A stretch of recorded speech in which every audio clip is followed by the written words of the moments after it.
1947, tentara Belanda kembali datang ke Indonesia dan berhasil menguasai wilayah Jawa Barat.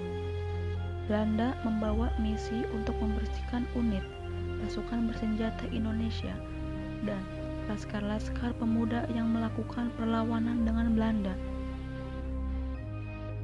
Pasukan tersebut bertujuan untuk memburu Kapten Lukas Kustario yang selalu berhasil menyerang pos-pos dan patroli militer Belanda.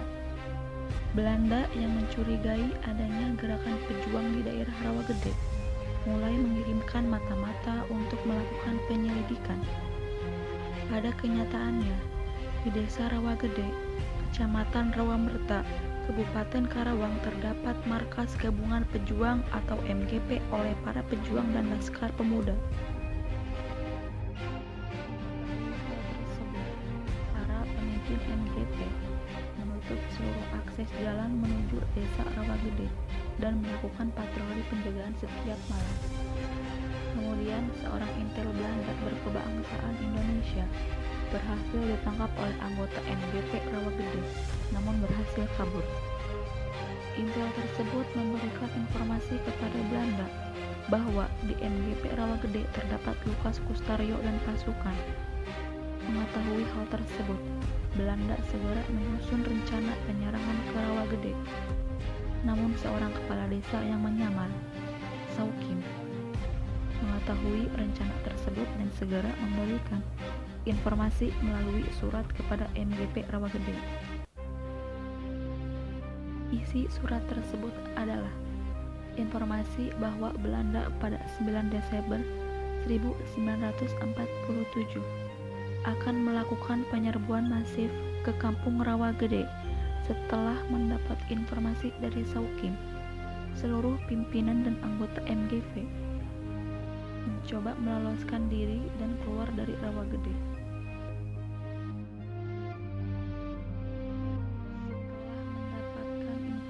Dari Saukim, sebagian pejuang berhasil keluar dari Rawagede untuk menyelamatkan diri. Namun karena hujan lebat, sebagian pejuang tidak dapat meninggalkan Rawagede.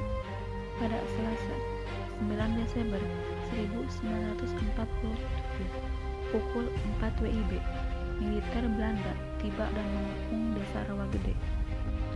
Semua penduduk yang hendak pergi keluar desa untuk bertani atau berdagang diperintahkan untuk kembali ke rumah. Belanda melakukan penggeledahan, namun tidak menemukan Lukas Kustario dan pejuang lainnya.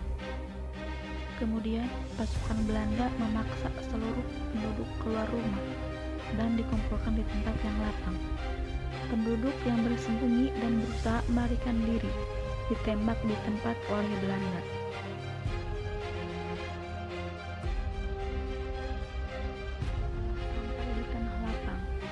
Penduduk laki-laki di atas 15 tahun diperintahkan untuk berdiri berjejer untuk diinterogasi tentang keberadaan para pejuang.